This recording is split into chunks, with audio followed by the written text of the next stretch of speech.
Cup the hands. Okay. Really cup the hands. Ow. No, that's it. Okay. You'd be Brenner.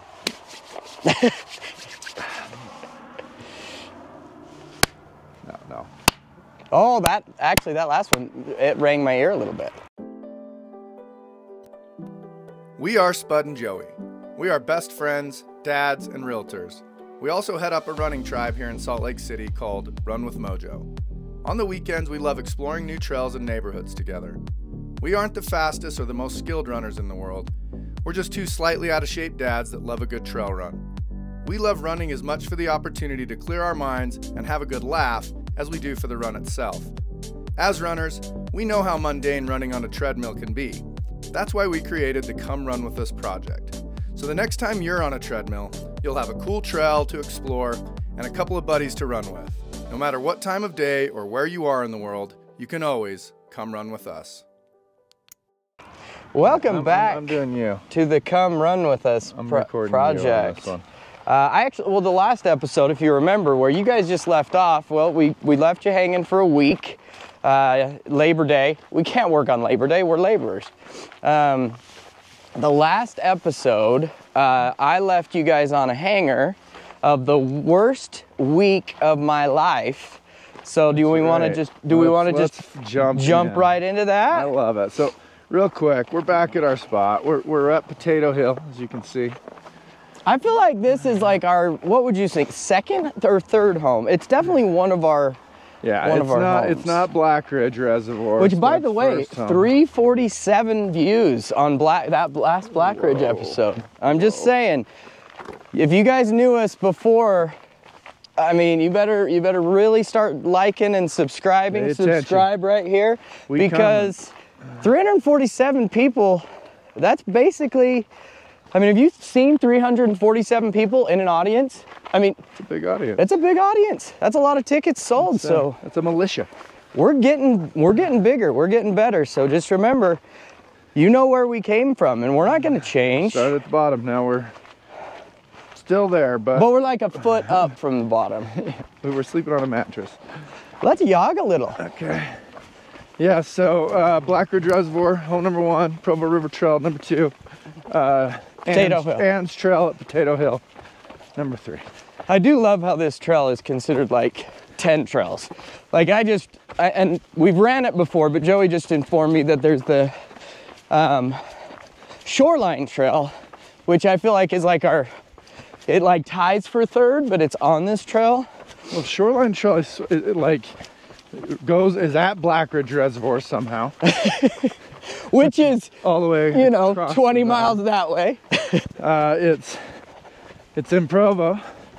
Did the Y Trail off of Shoreline. We, it's here. It's all over the place. I think it's good because we can steal this location and say Ann's Trail, Bonneville Shoreline Trail, and Potato Hill. So that's like our third home. Something cool that's happening as we speak in the trail running world in Utah.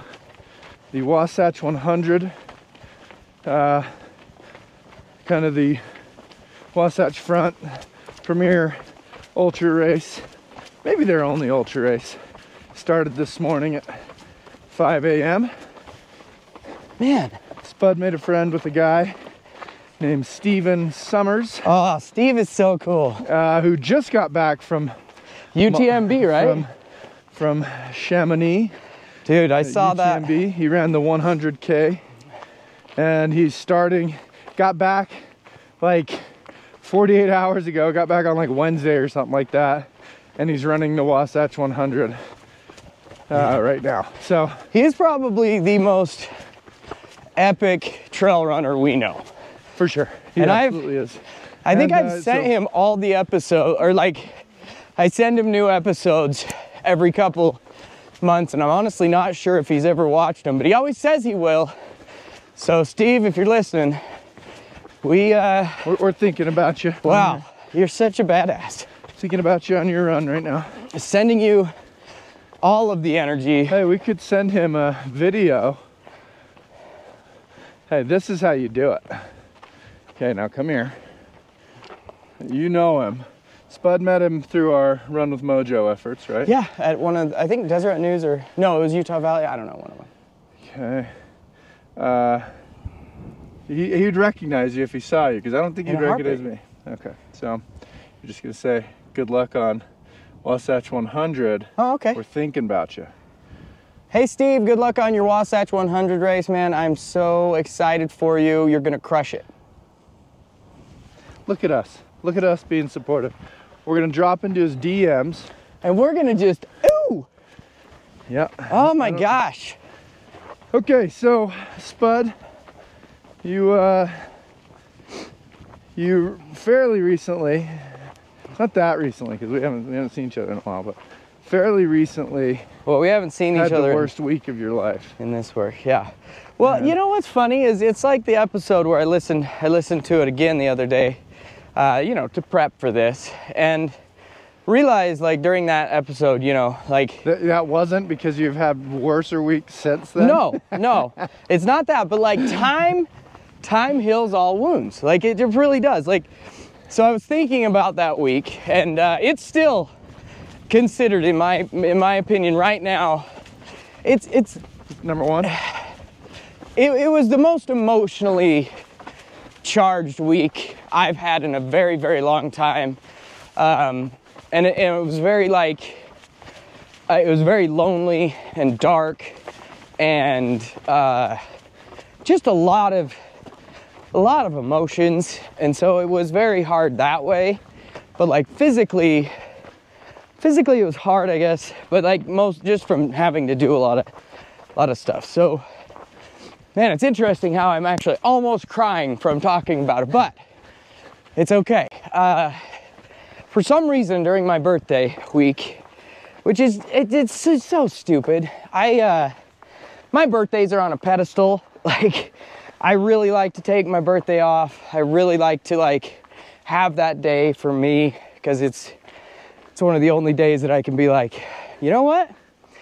This is my day. Like, I get to do whatever I want. Watch the Daybreak episode. It was on Father's Day that we recorded it. And Spud was a real pill. And that was the lowest viewed episode. Like, wow. I guess if I'm mad, we just can't watch them. We just don't get views. But yeah, it was Father's Day, and one of the 2 days out of the year that I think I kicked open the car door. Spud says hey, and does Joey. what he wants. Father's Day and his birthday. He barks out orders. Well, this year I was taking the orders. So you were taking the what? The orders. Okay. And so this year, which is no one's fault, I've been working with this client through Stack Homes for 2 years plus, probably, and it's one of the first ones I started with. I got to know her really well. I'm not gonna even say her name, because there's a lot of things that we probably should never talk about with her. It's been a rough life, and she's great though. Like, that's the funny thing, is she's great.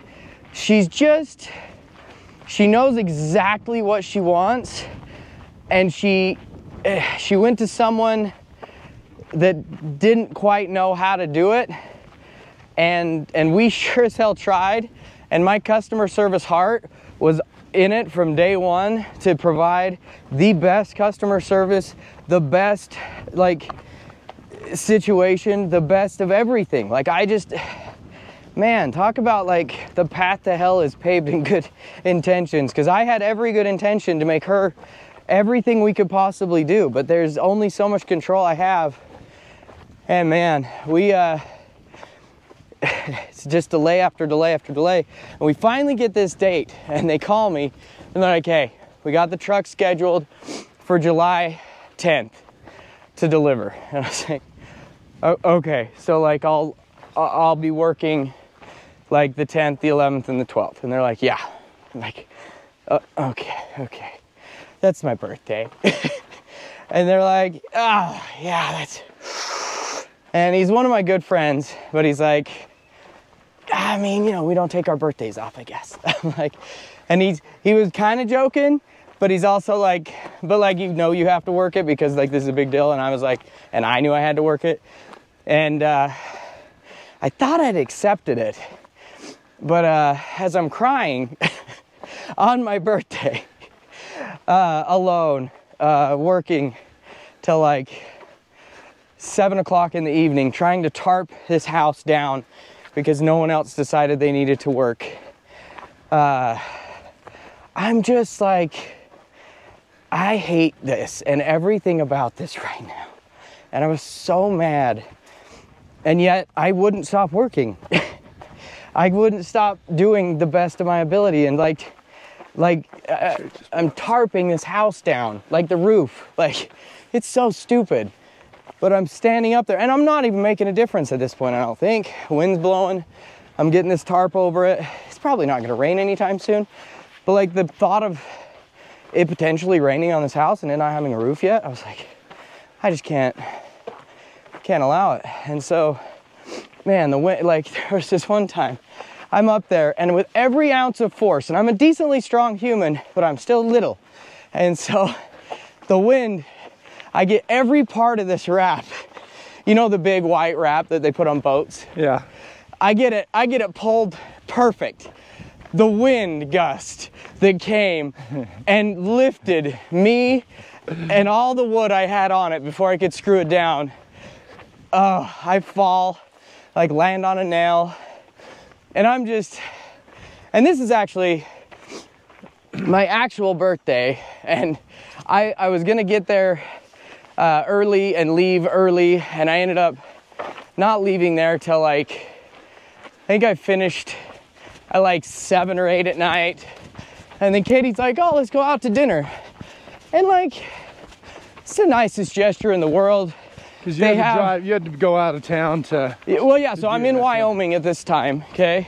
So I can't eat that much stuff because, you know, food allergies. And so like, honestly, at this point, I want to just be home. I just want to eat food I know I can eat or go to a restaurant that I know I can eat at. But instead, we got to find a place in town that'll have something I can eat. Oh, and this is the worst actually. So I get done with that roof thing, screw it in, like get it pretty dialed. Like it's probably not perfect, but man, if there was a brutal rainstorm that night, like, you know, 10% is getting in there. Whereas if I wouldn't have done what I did, there would have been 100%, right? So I still felt great about what I did because I feel like I did great. Well, I get a call from a client that's putting one of these in Idaho. They're like, oh, we would love to come see that one. But tonight's like the only night we can do it. I'm like, okay. I mean, what would Spud do? Why not? Like, it's my birthday. I just don't want to be here. I'm crying on a roof right now. They can't hear the tears. They couldn't hear them. So I have to run back because all day I've had the car because I told Katie I'd come home early and we go do something for my birthday. And I just have not been able to get away. And then I get back to the hotel. I'm like, hey babe, like we gotta hurry, get you guys. I need to get some food in me and then we need to go back there and show somebody the house. And she's like, what? It's like, I thought we were going out for your birthday. I'm like, Katie, I'm working. Like, sorry, but this is work. Yeah. So I had my kids, I had everybody there because I was like, I'm not gonna be alone for my birthday. Like it's a big deal. My kids know my birthday's a big deal. Anyway, so I get there and they have this cake and this candle set up for me. And I'm just too rushed. I'm like, we have got to go. And my kids have a present for me and I'm like, and I just feel like I kind of made it, you know, shitty. And so yeah, it was just, yeah, it was bad. It's just weird how emotional I get about my stupid birthday. So then their feelings are all, you feel like you hurt their feelings because you're rushing and yeah, they had done something. Yeah, and so of course I talked to him and I'm like, hey, like, normally this is like the most important thing and like I love it. And I mean, I still made sure they understood. Everybody else was okay. Yeah. I mean, I cried to him and told him that, It was hard, but yeah, hey, I blew out the candle. I took a big old bite of the cake. They took a video of me eating it so we could post on social media how great it looked, like I was having so much fun. That's the world we live in. So, but yeah, now looking back on it, like it wasn't that. I mean, in the real world, it's definitely. Don't downgrade it. You know, it wasn't just that you had to rush through a birthday cake or that you had to put a tarp on a roof. You know, it was everything that led up to it, and that was just the nail in the coffin. You know, it was just, it's all the feelings of being completely overwhelmed all the time, putting everybody first like you do, you know, and that really being the nail in the coffin of feeling completely helpless, and then also rushing, worrying about impacting your kids. And so you don't downplay it. This is a real thing, you know. There's a lot of things that led to that thing, right? Yeah. No, it is a lot. But hey, I showed the people the house from Idaho, and they were very happy about it. They got some ideas for their foundation and their house. So, you know, I did do good. You always do. It's just, I did decide I needed to like set some good boundaries. Yeah. So I was like, okay, I probably didn't have to do that. Oh, and man, I was rushing. And so I don't know if you've noticed the scar on my leg that has not healed, but man, there is an emotional scar that is definitely not healed, and then there's a leg scar. It's representational of the emotional scar. My wife keeps asking me, like, why is your leg not healing? I'm like, because it happened on the day that we can't talk about. Which obviously I can't talk about because I literally am crying, so that's fun. But, trying to run and cry is actually hard. I've never done it. Oh, I've done it a lot. Actually, I was gonna say I've done it a lot. It's talking through the tears, because let's be honest. While you're doing it. I have definitely cried. Most of my long runs, and let's set the record, it's not like crying because it hurts and I don't want to. Oh yeah, it would be nice actually if you was crying from pain. Which that might, you know, that might factor in, sure. But I'm not just out there like, I want to go home. It hurts. Yeah, you're crying because you're healing yourself. Yeah, man, I'll tell you what, Spud, I just read Untethered Soul. Oh, it's been a minute. I need to read that again. Does it hit hard again? It was like I had never read it before, and it's probably my 5th or 6th time reading this book. We should do that as our next book club, because honestly, I'll do it again. I need to listen to it again because I forgot how great that one was. It's so wonderful, Spud. It's just been, you know, hearing your emotions and hearing, it's so funny. I mean, it's not to your level, but you know, my birthday was on Monday, on Labor Day, and it was the strangest day. You know, we had this massively successful office warming party last Friday, a week ago today. Here, can I hold it and just record you instead of you holding it backwards? Sure. And then you be frontwards. So, but we put so much effort into this. You know, Holly did the design. My kids basically lived there nights and weekends. We have a little room there that's like a little kid hangout space with a sofa. And we got more pictures of them sleeping in that sofa. Like the last month of summer, they've done nothing but watch us work, either on that office or on this house. And you know, we put our whole heart and soul into it in this huge event, and there's probably 500 or 600 people there, which was next level, by the way. It was. We felt so grateful with the turnout. And then, you know, everybody's like, oh, it's kind of like you're getting like, oh, you made it, good job, congrats, you You did it. You made it. It's all your problems are solved. You know, good job. And it's funny because that next morning, you know, we were outside shoveling. We're kind of at a point now where on our house that we absolutely have to finish it. It's in this 3-year project. We're just in a place we have to finish this house. And so, yeah, Holly and I were laughing, like, if people last night could only see that this morning, the next morning, bright and early, we were out shoveling bark as a family. We got this massive load of bark delivered, trying to deliver to our driveway, and we're out there with a wheelbarrow, you know, next morning, next night, all weekend, just working. Yeah.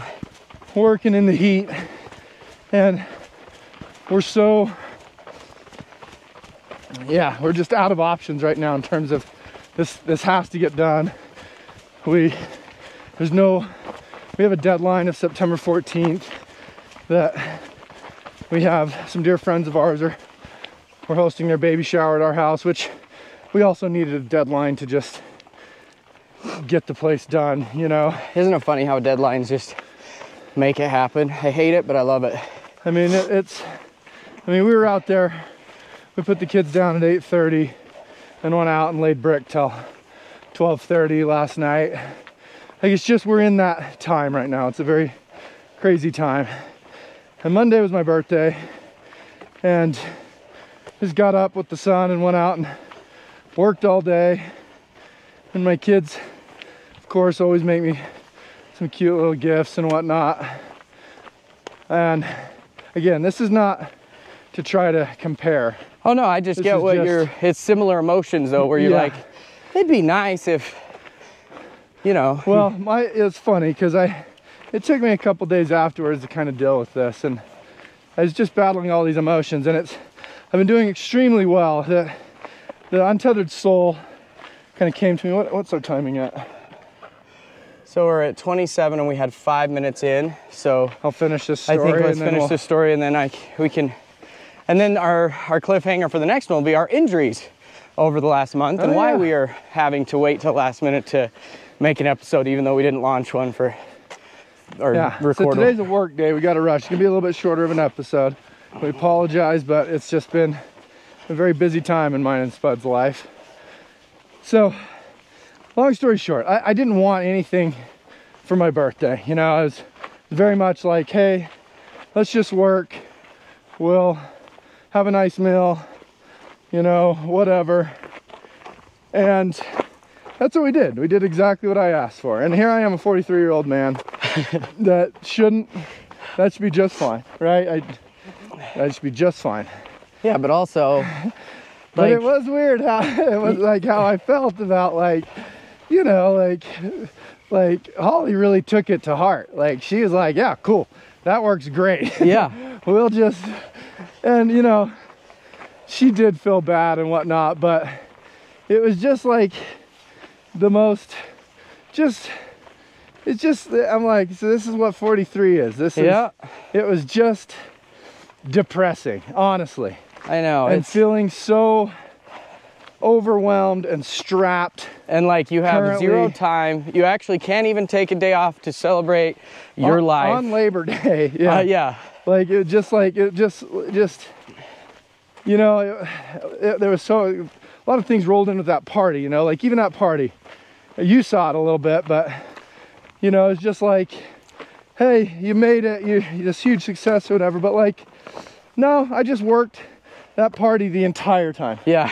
There's no, not like people, I think it's funny because events, like, honestly, that's why I have a hard time with events, is because I'm just on from the moment the event, like, well, actually about an hour before, I just feel like I have to be on.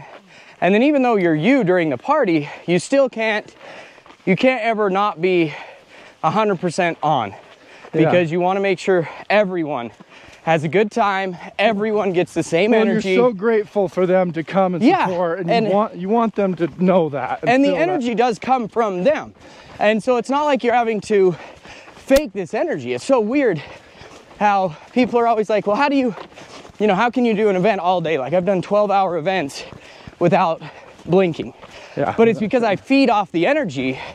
But then what's weird is as soon as they're gone, as soon as it's over, I am just trash city. Trashed. And it takes a guy like a day to recover. So like I was so worried about you because I was already feeling horrible that it fell around your birthday.